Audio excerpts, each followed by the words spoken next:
Hi, I'm Jenny Schuck.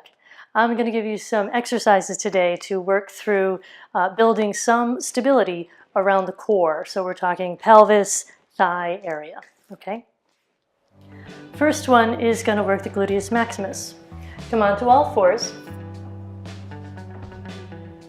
Now reach the right leg back like you're going to do a plank. And then raise the leg up to hip height as you turn the leg out. See how the knee is pointing towards you, so it turned out like a ballet dancer. And then I'm going to turn it parallel and bring it back to all fours, hovering above the floor. Bring it back, turn it out, and hover. Out, and hover. Notice how I'm not turning the pelvis. It can turn a little, but not much. It's really the leg that I want you to turn. And you can do 4 sets of 8 of these, or around 30 to 40. And then you would switch and do the other side. Okay. For this one, you're going to come down to the left forearm and bring the right knee out to the side, toes touching like in Baddha Konasana or butterfly legs. All right.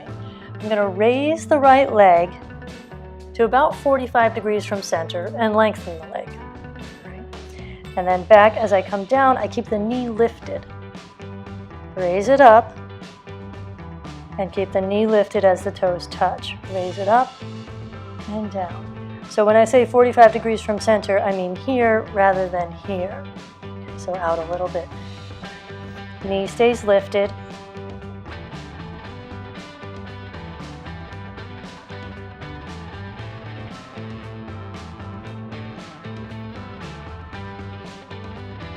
And then I'm going to switch to a Virasana leg.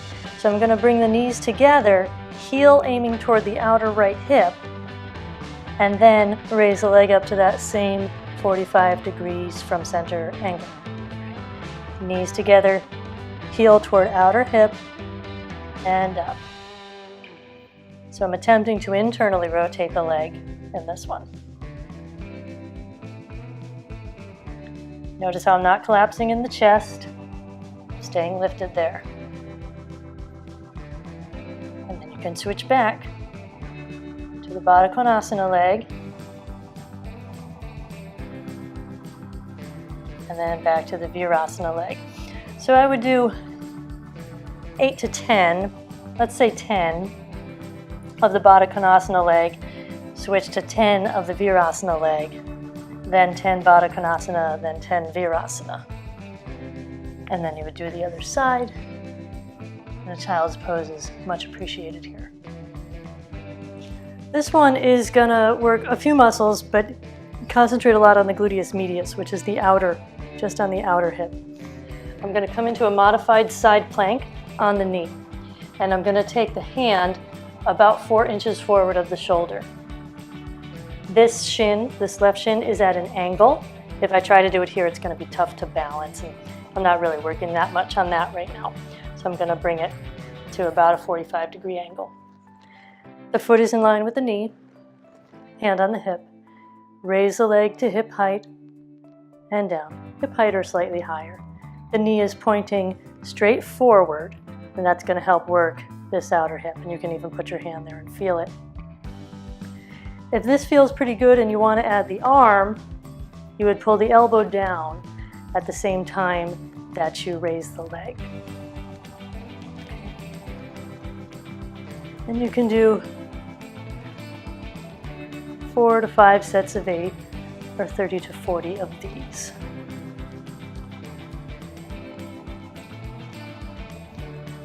Be smooth in the action, not jerky. Smooth in the action.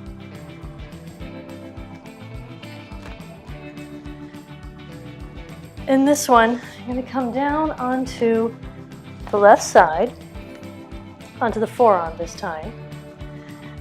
Take the right hand onto the knee. I'm laying on my left leg, all right? Right hand's on the knee.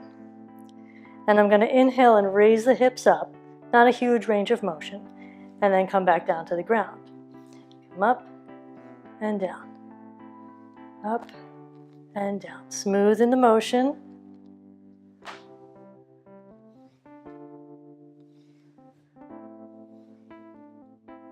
Really allow yourself to be present in these movements rather than counting them off and just trying to get them done. This is the practice. Notice the hand is just resting. It's not pressing down at all.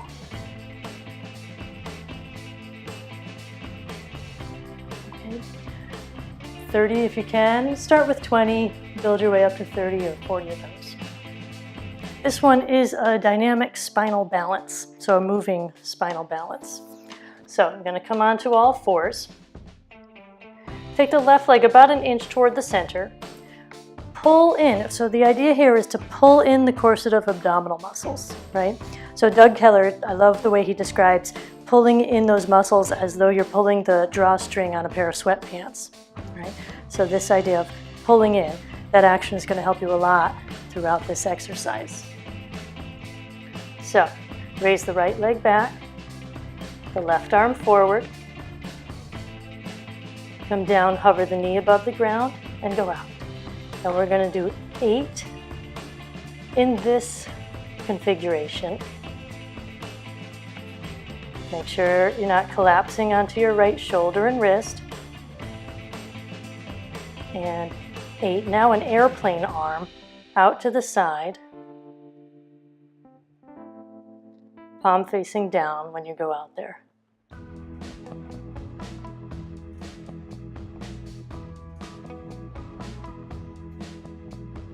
And then to the back, palm facing up, hand by the hip.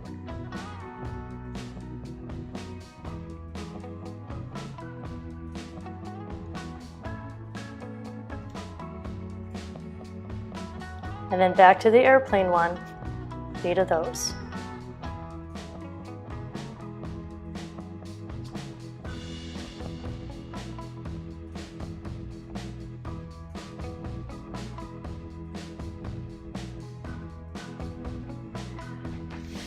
Do the other side, and again, child's pose would be nice after this.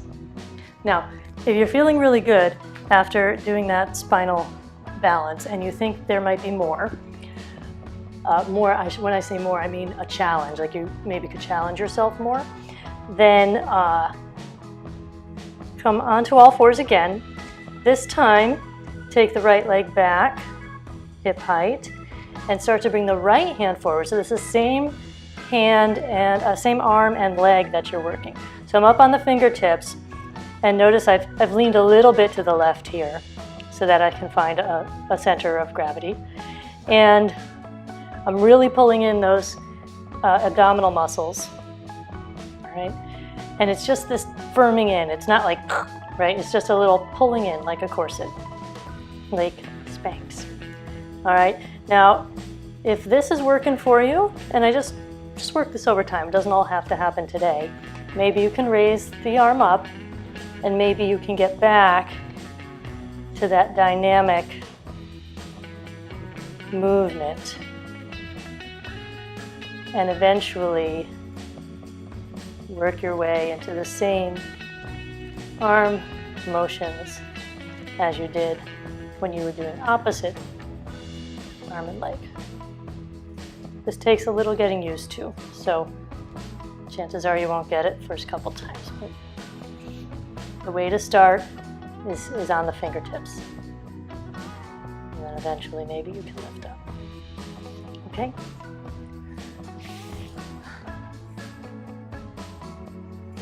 This one was inspired by the transition from Ekapada Kundanyasana to Chaturanga. Okay.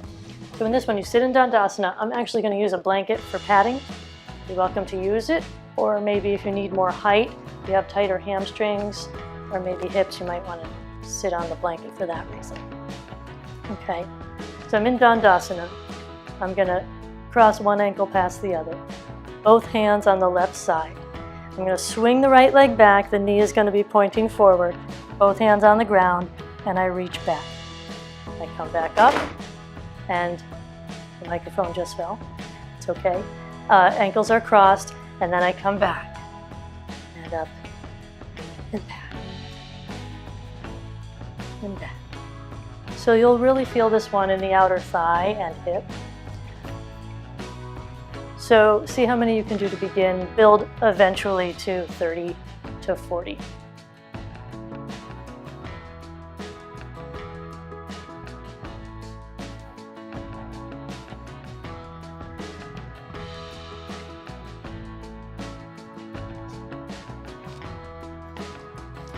Make sure that after you do these exercises, so we did a lot of stuff with the hips here and the glutes. So make sure you do your stretching, specifically flipped pigeon, or some people call this thread the needle. But this one here, either holding behind the thigh or in front of the shin, or if you're a little tighter, even staying here. This is really going to help stretch out the muscles that we worked so that you can do more of these exercises tomorrow. I do recommend doing them, I mean, every day is great if you can, but I would say 3 times a week. If you can do about 20 minutes of these exercises. It'll take a while, might take 2 months, but you'll see a difference.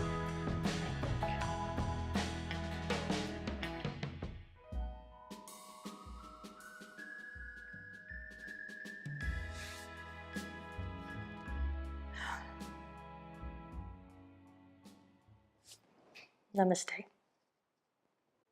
Thanks for joining me for some of this stability for the yoga body work. The idea is that as yogis, we have built some flexibility in certain areas that now need stability. So it's great that we've increased range of motion, but now we may need to stabilize these areas. And if you're a yogi who has dealt with maybe pulled hamstrings or tweaked your SI joint often, low back issues, this work may help you. In any case, it's certainly going to help you stand taller, walk stronger, and be able to get through your everyday activities without those annoying little tweaks and injuries, or at least with fewer of them. Thanks.